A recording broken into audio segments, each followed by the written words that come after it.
রাসূল আবার হাদিসের ভিতরে বলেন, ইন্না লিল্লাহি আগলিনা মিনান নাস, তোমরা কি জানো পৃথিবীর মধ্যে আল্লাহ ওয়ালা আহলুল্লাহ কারা, আল্লাহ ওয়ালা কারা?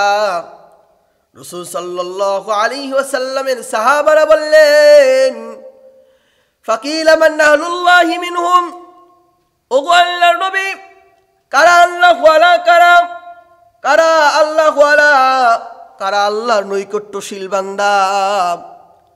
ফাকিলা মান আহলুল্লাহ, সাহাবারা বললেন, ওগো আল্লাহর রাসূল, কারা আল্লাহ ওয়ালা বুজুর্গ কারা? রাসূল সাল্লাল্লাহু আলাইহি ওয়াসাল্লাম বলেন, আহলুল কুরআন, কুরআন ওয়ালারা, হাফেজে কুরআনরা হচ্ছে আল্লাহ ওয়ালা।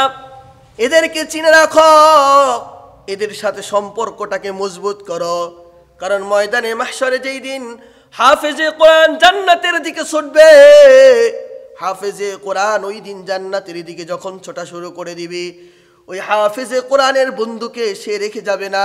হাফেজে কোরআন ওই বন্ধুর হাতটা ধরবে আর আল্লাহর কাছে সুপারিশ করবে। আল্লাহর কাছে সুপারিশ করার সাথে সাথে আল্লাহ তাআলা বলবেন, ইযহাব বিয়াদিকা, তুমি তোমার বন্ধুকে ধরো, ইযহাব ইলাল জান্নাতি বিগাইরি হিসাবিন ওয়ালা কিতাব, তুমি তোমার বন্ধুর হাত ধরে রাখো আর ইযহাব ইলাল জান্নাহ, জান্নাতের দিকে ছুটে চলে যাও, বিগাইরি হিসাবিন ওয়ালা কিতাব, কোনো হিসাব কিতাবের কোনো দরকার হবে না।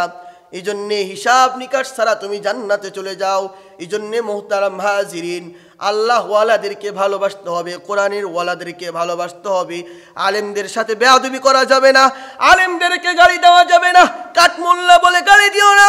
খোদার কসম খেয়ে বলি, যারা দুনিয়ার বুকে আলেমদেরকে গালি দেয়, কোরআন ওয়ালাদেরকে গালি দেয়, খোদার কসম খেয়ে বলি তারা বেঈমান রূপে দুনিয়া থেকে মৃত্যুবরণ করে।